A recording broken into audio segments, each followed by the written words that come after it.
On behalf of the 93,000 citizens of the city of Tuscaloosa, I am honored to sit here before you and report that the resiliency and the determination of our citizens is inspiring.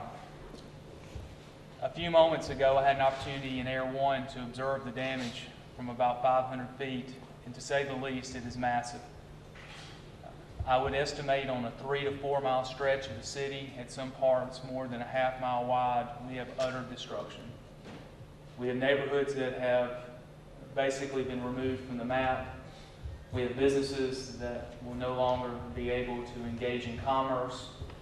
And we've got thousands upon thousands of citizens who have lost all of their possessions. Of course, the most tragic thing about what has transpired since yesterday afternoon is we now have 36 confirmed deaths within the city, well over 600 injuries that are directly related to yesterday's tornado, and according to Alabama Power, 44,000 homes that right now are without power. We are in an urgent phase of search and rescue. Our fire and rescue department has set out a grid search in 3 primary areas of the city that include Rosedale, Forest Lake, Cedar Crest, and Alberta. We're being ably assisted by many municipalities, including the city of Northport. Mayor Herndon, we appreciate all the assistance Northport has provided us, including fire and rescue and police and public works. Prattville, Montgomery have all been important in the search and rescue phase. That is right now our primary responsibility. We will not begin to shift over to the recovery phase until we are absolutely certain that everyone that is missing is accounted for. So we will continue this phase for the foreseeable future, and I can't give you a definite time estimate of when we will be complete with that. We're also suffering from major infrastructure issues. As I mentioned to many of you last night, the city's assets have taken a blow. We have lost the Curry facility. It is basically destroyed. The Curry facility housed the Emergency Management Agency, which has been relocated now to Bryant-Denny Stadium. We've also lost Environmental Services, which provides garbage, trash, and recycling. The majority of our fleet, that includes the garbage, trash, and recycling pickup, is either damaged or destroyed. Very few vehicles will be salvageable, which will complicate cleanup efforts severely. It will also severely impact garbage pickup and recycling pickup for the months to come. We have Fire Station 4, which is destroyed, and many of the assets within Fire Station 4 are damaged. East Tuscaloosa Precinct is heavily damaged, but it is operational. The Hilliard-Fletcher wastewater treatment plant has received damage, but is operational. The Ed Love treatment plant has received some damage, but is operational. We are experiencing severe water issues in East Tuscaloosa. We have 2 major water tanks, the VA water tank and the Crescent Ridge Road water tank, which is out of water.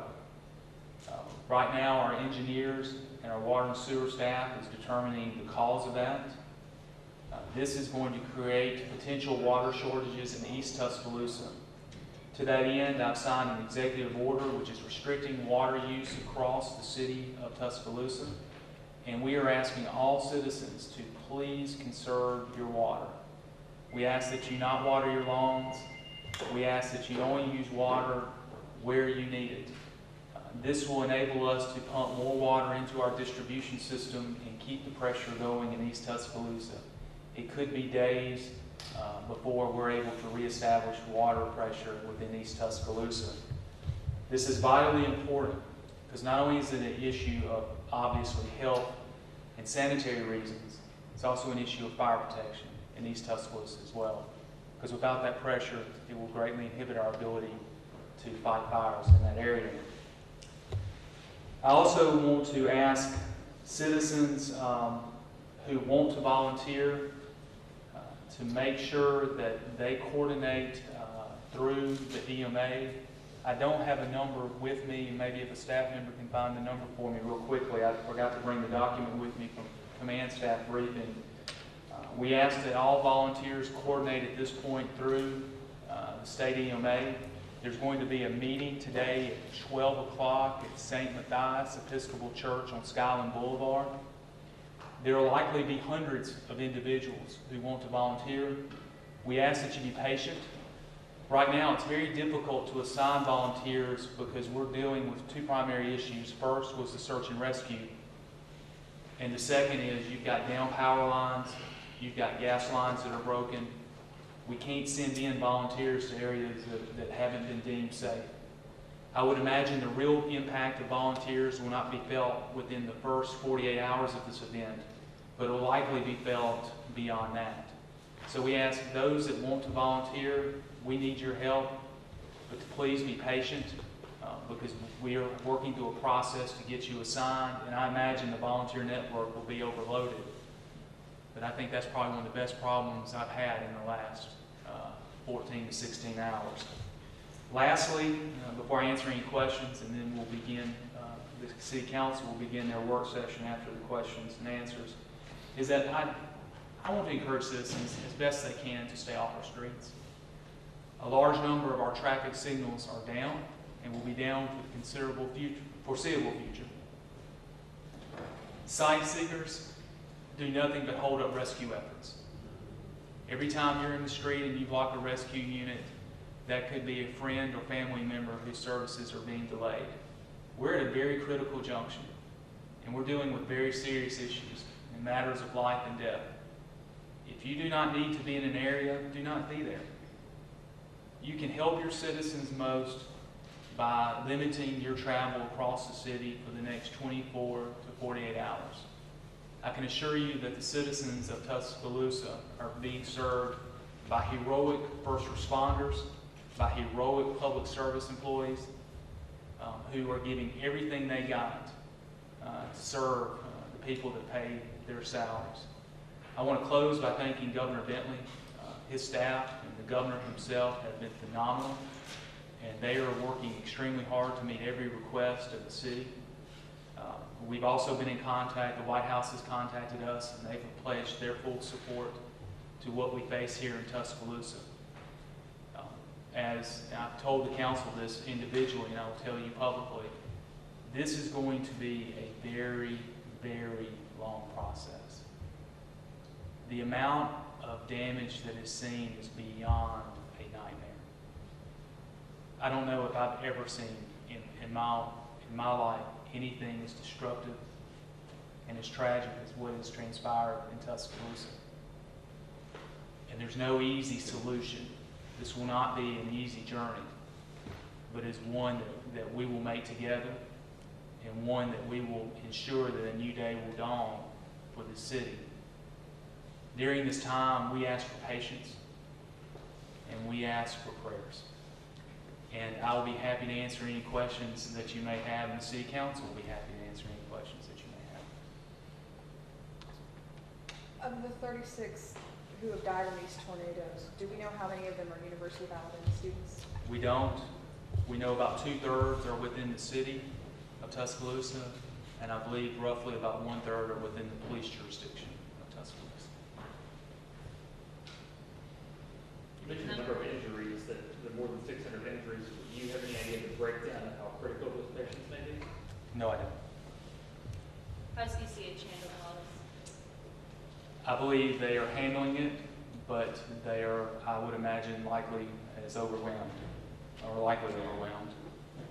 Were the injuries or deaths concentrated in one area, or were they evenly spread pretty much throughout the whole damaged area? I haven't received information on where exactly which parts of the city the injuries and fatalities have come from. Just to clarify on the fatalities, it's 36 in the city, or 2/3 of that is in the city? It's my understanding that 24 are within the city itself and 12 are in the police jurisdiction. I would like to put the ultimate disclaimer. We're dealing with information that is within the first 24 hours of this event. we're working very hard to obviously confirm the information. We do not want to provide you information that's not what we believe to be accurate, but it will likely be evolving, but we do feel that's a fairly accurate estimation. Will you be opening any new shelters? Councilman Steiner, just curious about, his district was hard hit. Any update on him? I haven't spoken to Councilman Tyner. Any new shelters to be opening? Not to my knowledge, Tracy. Are we aware of any other shelters opening? Cynthia, you felt we have a shelter? We have a shelter, I'm sorry. Oh, I thought you were answering the question. No. Okay. Thank you. All right. Mayor, we have had some churches that have opened their doors, but there's really only one shelter. And Yeah, that is at ours. we had a shelter. I know the university also opened a shelter as well for its students. According to EMA last night, we had over 600 individuals in 2 shelters, but we know of churches throughout the city that likely house dozens more. How long will you keep the search and rescue phase open? When does it become a recovery phase? This morning, about 5:30, I divided our command post, basically, or subdivided our command post into search and rescue with Chief Alan Martin heading that.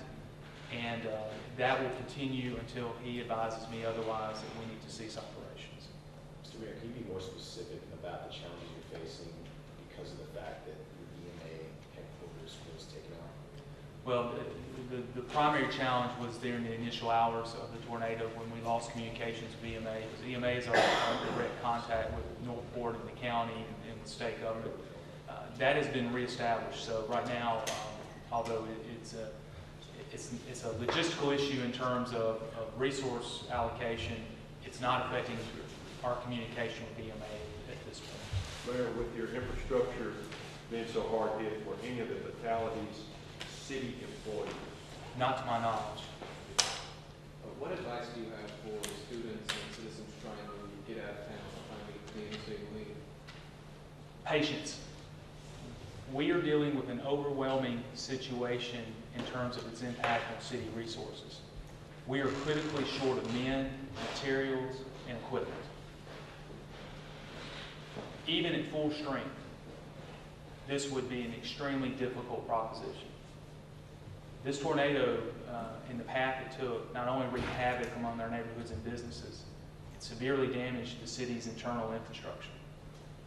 And that is why the governor's support is going to be critical, because we're going to need their manpower and their equipment to overcome this challenge. And to students, I would say, please exercise patience, and let's be cautious in what we do in the days ahead. And I'd also encourage them to volunteer. What a great thing to get back to your community, especially when you have a community that is deeply hurt. Mayor, we know that there are some parents out there who haven't been able to contact their children, who may be students at the university, and others who are looking for loved ones. Is there a place that they should go right now, or what is the means for them trying to find their relatives? I know that we're receiving a lot of those requests, and the police is doing as much as it can in terms of welfare checks. I'm not certain whether the University of Alabama has established a number yet. I would have to check on that and find out. They have? Yes, ma'am. I had heard that they had. Mayor, for anyone that is looking for a loved one, if they haven't heard from me, encourage them to call 309-2121. Police is taking that information. They're matching it with hospitals and with That's why we love Tracy. Let me just if those of you didn't hear it, in case we do have situations like, well, I know we have situations like that, please contact 349-2121, and the police will go out and do a welfare check and then match it against other lists. And it may be obviously too early to know, but is there any kind of estimate as to the monetary damage that was done at this point, in the millions or several hundred million? There's no way, but just from personal observation, I can't see where the personal damage to private property is not in the tens of millions of dollars and potentially higher. Any information on cell phone service impact of that within the city? I know infrastructure is taking a hit, but particularly cell phone service. AT&T, I know, is working extremely hard to boost their service. as with our water and sewer infrastructure and as with Alabama Power, they have taken some major hits. So they are working very hard to restore service. Again, I don't know if any of you have seen aerial shots, but it is absolutely